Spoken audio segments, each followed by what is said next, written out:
I'm just gonna say this real fast. I went into the U.S. Marine Corps office. I did a formal interview, which means you sit down, you talk with them about your life, you talk to them about your jobs. It's a formal interview, just like a regular job, because you go in for a job. People think you go in there for girls. You don't. You go in there to work because you're a grown man speaking legitimately to a grown man. You're not talking about like some guy that's working at a gas station.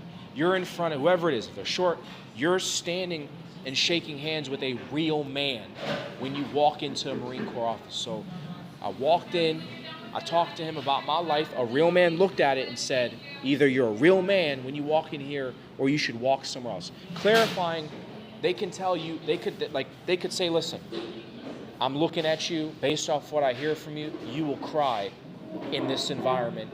We don't want people to die off of suicide in this legitimately. Like telling you, like, whatever you thought this was like for women, like it can do the counter effects if you do not do your research on this specific thing. So it's like everyone looks, it's not. So they look for attributes. They look for testimonials. And then those things are basically qualifications on whether or not you are a part of that community. See how I said it's an interview, you have a real man. See how, so now it goes into the fact that I played collegiate sports. So he's like, you are a tough and a good athlete then, because you played collegiate sports. So he said, you can transfer your credits and do the same thing here that you could have done there. And it's your decision. After that, what else? Talked about doing music. So you can see I went there for further verification through them.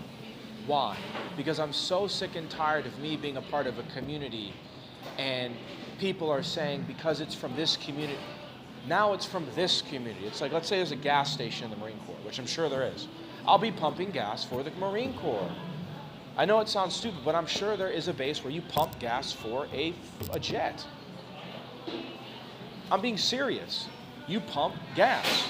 Like you literally take a gas thing and you pump gas. I'm being facetious. You pump gas for a tank or you pump gas for a military vehicle. But a part of me just didn't want to be like, I'm going to show you what I said in my interview. I said it in real time. He asked me what's seriously like, you don't have to like, you could go back. And I said, I've been around, like, I'll just be honest with you, and I was just being blunt, just like transparent. I said a lot of people in life are losers, and I just don't want to be a loser. I want to be a winner, and I see you guys as winners. Now, some people are going to go, that's a shot to Division. That's not a shot to them. There are reasons why I'm not in that environment right now, and that's because I'm going to have children eventually, and I need them to see that I'm standing up for everyone. I'm not standing up for me or black or anything. It's the NCAA. It's in my best interest to just walk away and stuff and fight for freedom or liberty or whatever it is that people don't want to acknowledge exists, that you have the ability to serve or whatever it is. So I'm in the office and it's been concluded, long story short, he says, well, this is an environment where we have to discredit everything that you've heard before. Are there any questions you have for me? They're wrong. That's what he told me. That's not true. He even broke down the whole family situation. I think I asked him a question about, I'm having difficulty. I don't really trust the opposite sex coming into this point. That's why there's a lot of lashback concerning. This person isn't here making this decision with me. It is solely my decision, and therefore I can make this decision myself. And he said, well, I have a family. I think we talked about he has a family and everything. And he said, it makes sense. You're a person that made sacrifices because you want to have family. I have a family, not to put him on, but I said, I had to make sacrifices in order to make my family happy. So when you say you want to do something, but you are having family in mind, that makes perfect sense. You're not the first person to do that. Or like the conversation of why not active and reserve. He understood it because you are with that person or you're around your sick family or whatever reason you needed to not be in the military for 20 years. Like we're not going to call you the P word for 20 years. That's actually what you applied for coming in, and you came in with a real resume. You didn't come in with like, I worked at like, you came in with real things. Like you went to like a really good school. So I come in there, I talk with them. The issue now is just whether or not something is the past or it's the present. This move that I made going into that office established the thing that he wanted to see, which was you pass in the military to go to a school that was a good school, but you pass in it because you had time and you didn't want to be entitled. What does that mean, entitled? Entitled means people said if you would have gone into the military, these things would have happened. That's the psychology of an entitled person. To think that just because I did something for one day that these things aren't going to happen to me is disgusting. You would need to, in my mind, do it for 20 years for people to give you that pension, not 4 years and expecting to get $1 billion. That's how most people, like, they think it's like $1 billion you get. No. You got to work for 20 years and you got to do the right thing from start to finish. You can't be lollygagging, distracted over here, wasting money and all this stuff, getting screwed over, it's not saving money. Like, you have to be the one that saves your money in order to be able to pay your bills on, because you're living yourself. They're not spoon feeding. You're a grown man when you're in this environment. You have to look for spies and all this stuff, like be on your toes with the wrong people. Like, so I'm in the office with him, and he basically gets down to it and says, the next category is your injury history. I was honest and said, I'm never going to walk into this office injured at all. If I ever come back into this office, I'm 100%. I'll show you the paperwork. And if not, I'm not walking in. And maybe that's like the personality test they use for it.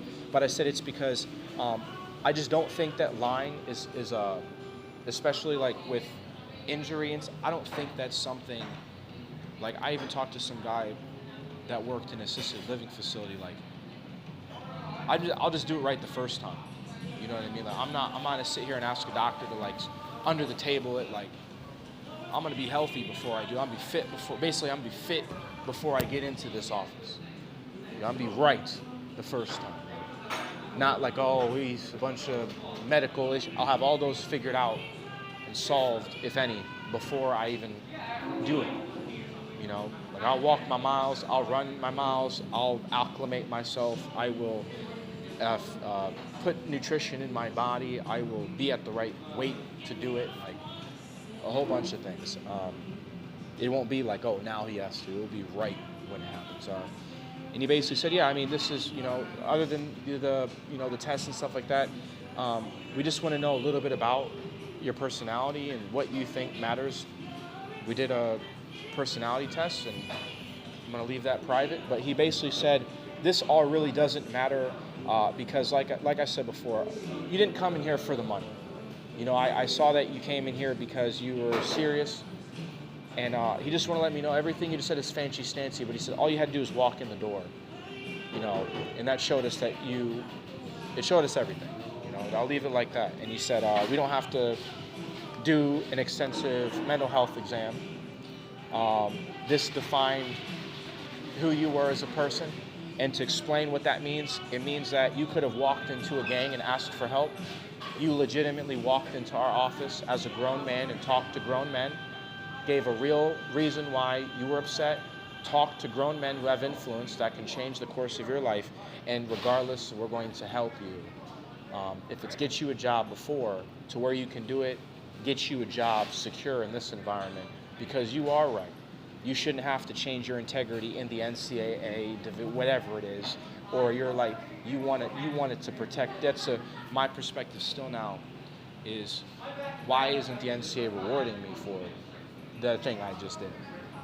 Why is there so much confusion? Like, I want to be on TV, closure for people. Like, this was the right thing. You know?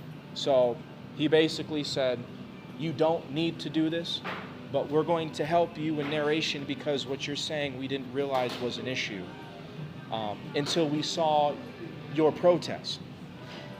And your protest makes sense. So basically, those are men, and then what you're seeing in life is a lot of people who are counterfeit. And a lot of people think that I'm a counterfeit person. And they said that we're going to show people, probably with examples, people who are Marines and people who are, and there's a massive difference between the classes of people. And it could be that some people like bribed, I guess. They bribed for money, or they gave him, but he said this was a simple act of bravery. This wasn't like, I want a war medal, I want money. These are brave people, and these are the bravest people you're ever going to meet. they're brave. And if you look at the statistic, the Marines are the first people to go in. So if there is a war, they're the first people. I don't know about today, but it used to be that the Marines were the first ones to go in. Like they're the heroes. They're the ones that stopped all the crazy things. Like, the Army would just come in, I guess, whatever. But they were the ones to really like take over, certain things, like win battles, pretty much. I don't know if they have specifics on what person finished it, but I'm sure if they broke it down to people, they'd say, look at the bravery of the Marines. And I'm not saying like the fatality rate, but just saying like they prepare you very well for life in this environment. I'm over like saturating it, but the point is like you have people that want me to go into the NCAA, and I'm just like Lennox at gunpoint. It's like they're pointing the gun at me, and then I feel as if I have to point the gun back, because it's just like if I don't, then someone else pays for it by omission. Omission is more deadly or deadlier than you doing the crime itself, so I don't have to commit it for the effect that happened to where I still hurt people. So that's the box I'm in. I never want to omit to doing the right thing in this particular space. Kelly followed into the situation where it's like, you're going to say all these things, and I'm like, they might as well. People at Vigor High School, they got shot and killed, right? Go in the police department, or like, dude, all those people that died at Vigor High School, dude, all of them would have died. Everything she told me, it's like, come see Kelly. And I'm like, Kelly, stop talking, bro. Like, go to this person's family right now and tell them the same thing you told me. And it's only because I'm here right now that I'm right, and they're not. That's the only reason why I'm right. That's the only reason why I get sympathy from the NCAA. Whoa, he turned out to be right? He's a smart guy. I'm alive. So it's like, you're telling them that getting, I don't know, it's one of those things where I just want to just let people know, it's like, I wanted to separate myself from other people, and I knew that the NCAA is not the place to show who I am. I have to start doing other things. So you could say I'm like LeBron, where it's like me continuing doesn't show people who I am anymore. Me writing a book does. Me going and working for these people does. Me being an analyst does. Me being a coach does. Me going around the city and being a recruiter does, and helping people get. I'm at the point now where just doing it for the money, for the sake of women or whatever it was, is hurting the NCAA right now. And I can't just play football anymore for football. It is not that important. You hit somebody, cool, that's it. But it's not as important as protecting the community. And they pushed me into it, and I had to make these decisions. So again, I felt the best way to combat the things that happened was by basically extending into something else, which is a store, office, my own business. And then now it's thinking about expanding through the U.S. Marine Corps Reserve. The reason I didn't want to follow through with it after coronavirus is just because I still have to figure out, it's almost like before you do, you got to figure out what the effects are after you do it. So a lot of this is like legitimately making sure that the person I'm with, which I already know, you need to come right now. It has to be today. It can't be tomorrow. It just will not work. And just basically kind of flushing out the bad friends in my life and stuff, and making time, for things that I need to take time, like, my own personal health, and my family's in the hospital and stuff, like just dealing all this stuff. But you see people going off of addiction, and I just wanted to show people that, I'm different, and that I'm not like everyone else. And I think it's important for everyone that's going to college to do what I've done. Like, I went to a faith-based school, and I humbled myself by going to this school. It wasn't just going to school because, you want to party. No, it had nothing to do with that. Your first time matters. Showing people who you are, what you believe matters. And that's why I've made the decisions I made. And it wasn't like defiance, because everyone's always being defiant, you just want to go back. This is like H&M walking away from, a lot of money. It's like, I want my kids to see me as a good person. 10, 15 years, whatever, you're going to get punished or rewarded. People go off addiction. I want them to see it for real, like the truth. Like, I want them to see the truth.